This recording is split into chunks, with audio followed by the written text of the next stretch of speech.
در این فایل ویدیویی قصد دارم یک مقدار بیشتر در ارتباط با دیتی اسیلاتور و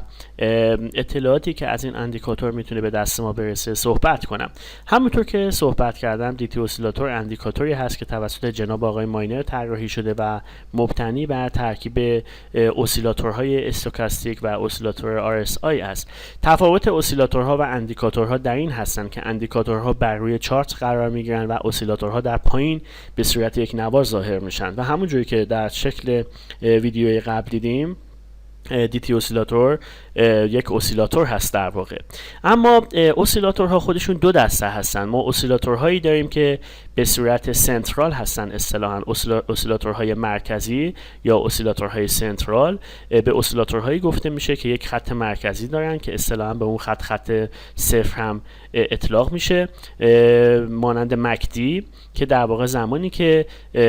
بالای این خط قرار میگیره اسیلاتور پارامترش یا پایین این خط، نشانه مهمی رو برای اون تریدر در حالا فارغ از اینکه سبک تریدش چی باشه به ارمغان میاره. اما اسیلاتورهایی هم داریم که به صورت بندد هستن یا اصطلاحاً به جای اینکه یک خط مرکزی داشته باشن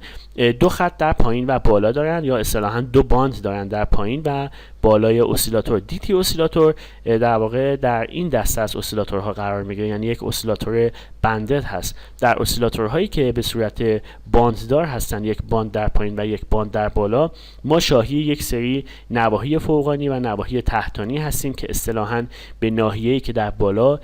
در واقع قرار گرفته میگیم که ناحیه اشباع از خرید، که داره به ما نشون میده که منطقه‌ای هست که قدرت خریداران بازار رو به اتمام هست و بازار به حالت اشباع رسیده و هر لحظه احتمال وجود داره که بازار نزولی بشه. و ناحیه‌ای که در پایین قرار داره بهش میگیم در واقع منطقه یا ناحیه اشباع از فروش، یعنی محدوده‌ای که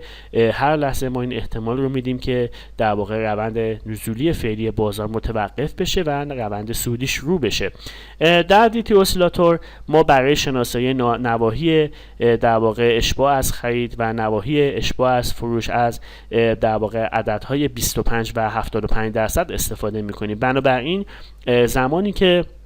پارامتر اسیلاتور و خطوط دیتی اسیلاتور در محدوده 75 تا 100 باشه، ما اونجا رو میگیم اشباع از خرید، و زمانی که خطوط دیتی اسیلاتور در محدوده 0 تا 25 باشه به اونجا میگیم اشباع از فروش. البته تمامی این مواردی که صحبت میکنم حتما در فایل بعد با جزئیات کامل در واقع در اختیارتون قرار میگیره و شما دقیقا متوجه میشید که زمانی که صحبت میکنیم از ناحیه اشباع از خرید یا ناحیه اشباع از فروش منظور ما چی هست. اصطلاحاً به این ناحیه اشباع از خرید در انگلیسی میگیم overbought یا OB و به منطقه اشباع از فروش oversold یا OS گفته میشه. پس واژه های OS و OB به ترتیب به منظور اشباع از فروش یا اشباع از خرید هستش، یا واژه های overbought و oversold که لازم هست که شما با این مخفف ها آشنا باشید، چرا که در بسیاری مواقع زمانی که تحلیل الیوت رو به سبک ماینر انجام میدیم ما به اختصار از علامت های OB و OS استفاده میکنیم. OB به مفهوم اشباع از خرید و OS به مفهوم اشباع از فروش خواهد بود. اما علاوه بر این مواردی که مطرح کردم ما یک سری اصطلاحات متداول هم در نرم افزار در دیتی اسیلاتور خواهیم داشت که این اصطلاحات رو شما باید در واقع کاملا فرا بگیرید که بتونید بر مبنای اون تحلیل هاتون رو در بعد چهارم و برای ورود به بازار انجام بدید. اولین اصطلاح بولیش و بیریش هست. بولیش رو حتما دوستان میدونن به مفهوم صعودی بودن بازار هست و بیریش به مفهوم نزولی بودن. هر زمان که خطوط دو تا خط اسیلاتور به صورت صعودی باشه در واقع دیتی اسیلاتور ما اصطلاحاً میگیم بولیش هست اسیلاتور، و زمانی که خطوط به صورت نزولی باشن ما اصطلاحاً میگیم که بیریش هست اسیلاتور. پس بولیش یعنی صعودی و بیریش یعنی نزولی، زمانی که خطوط اسیلاتور به صورت صعودی یا خطوط اسیلاتور به صورت نزولی هستند. این واژه ها رو به خاطر داشته باشید. مجددا در ویدیوی بعدی کامل این قضیه برای شما جا خواهد افتاد با مثالی که گام به گام برای شما خواهم زد. واژه دوم واژه بول OB و بیر OS یا بول overbought و bear over sold. در واقع زمانی هست که خطوط اسیلاتور به صورت توأم، یعنی هر دو خط اسیلاتور، هم خطی که سرعت بیشتری داره و شیب بیشتری داره و هم خطی که سرعت کمتر و شیب کمتری داره، به صورت توأم وارد منطقه overbought یعنی اشباع از خرید، یا برعکس وارد منطقه oversold یا اشباع از فروش میشه. خب زمانی که جهت بازار به صورت بولیش هست، یعنی خطوط اسیلاتور صعودی هست، این صعود هرچی که جلوتر بره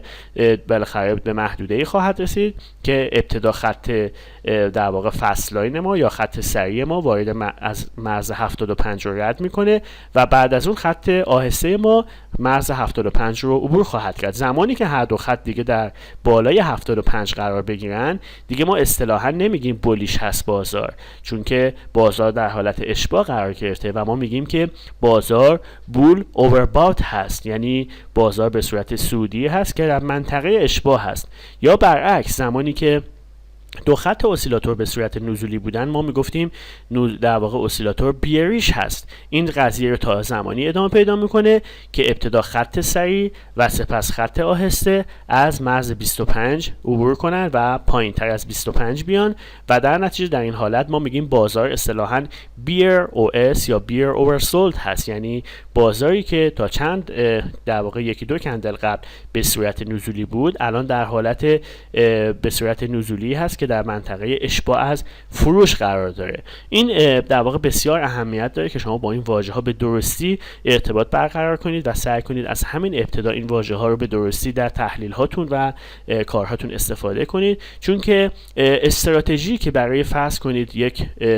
دیتی اسیلاتور رو بولیش داریم با استراتژی که برای یک دیتی اسیلاتور بول اوورباوت داریم کاملا با هم دیگه فرق میکنه و بسیار مهمه که شما دقیقاً به این قضیه توجه کنید. علاوه بر این دو موردی که گفتم، دو تا واژه دیگه هم باش سر و کار داریم که به ترتیب عبارتند از بیریش ریورسال و بولیش ریورسال. منظور از کلمه ریورسال بازگشت هست، یعنی اینکه زمانی که اصطلاحاً یک روند قیمت به سمت بالا داره حرکت میکنه و بازار برمیگرده، ما به این میگیم ریورسال. اما ریورسال ها در دیتی اسیلاتور مفهومش این هست که زمانی که خطوط به صورت صعودی هست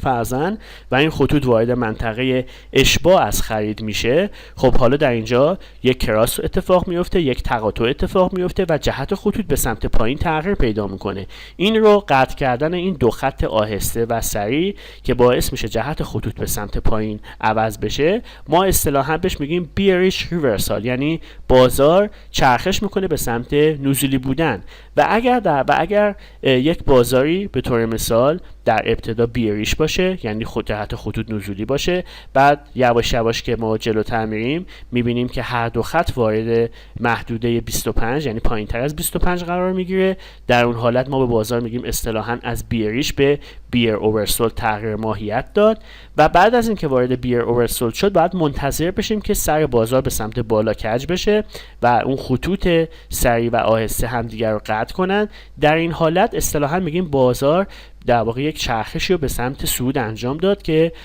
واژه اون میشه بولیش ریورسال. پس بیریش ریورسال و بولیش ریورسال ها به مفهوم کراس خطوط اسیلاتور در نواحی اشباع از خرید یا اشباع از فروش هستند. البته توجه داشته باشید که خود ماینر در بسیاری مواقع در سبک اصلی تریدش از این ریورسال ها یا اصطلاحاً کراس ها در میانه اسیلاتور و زمانی که خطوط بین 25 تا 75% هم هستن استفاده میکنه، اما به شخصه و بر مبنای تجربیات شخصی هم احساس میکنم که ریورسال ها فقط زمانی خیلی ارزشمند هستن که در نواحی اشباع اتفاق بیفته، چون که شما یک ذهنیتی رو دارید که حداقل تا چند کندل آتی و تا زمانی که بخواد به ناحیه مقابل اشباع برسید یک فرصتی رو دارید که تحلیلتون تحلیل مناسبی از آب در بیاد و شما رو وارد حاشیه مطمئنی از سود بکنه. به همین دلیل این مورد رو توجه داشته باشید که ما عمدتاً با ریورسال هایی سر و کار خواهیم داشت که در مناطق اشباع اتفاق میفته. مجددا یادآوری میکنم که از سه واژه استفاده میکنیم در دیتی اسیلاتورها: بولیش و بیریش به ترتیب به مفهوم صعودی و نزولی بودن هستن و زمانی هست که هر دو خط پارامتر صعودی یا هر دو خط نزولی هستن. بول اوور باد و بیر اوور سولد زمانی هست که در واقع خطوط وارد هر دو خط به صورت همزمان وارد منطقه اشباع از خرید و یا اشباع از فروش میشن. کاملا مشخص هست که خطی که شیب تندتری داره و اصطلاحاً خط سریع نامگذاری میشه خیلی سریعتر وارد در واقع منطقه اشباع میشه و ما باید منتظر بمونیم که خط آهسته وارد بشه تا در واقع به این واژه ها برسیم. و بیریش ریورسال و بولیش ریورسال که در واقع به مفهوم در واقع کراس خطوط اسیلاتور در نواحی اشباع هست، در واقع زمانی اتفاق میفته که ما این احتمال رو میدیم که جهت بازار عوض شده و بر مبنای اون در اسیلاتور دنبال این قضیه میگردیم. در مثالی که در ادامه این ویدیو خواهم زد با این در واقع عناوین مختلف و این صحبت هایی که در اصطلاحات متداول دیتی اسیلاتور عنوان کردیم به صورت خیلی خیلی کاملتر با یک مثالی که به صورت گام به گام و کندل به کندل جلو میره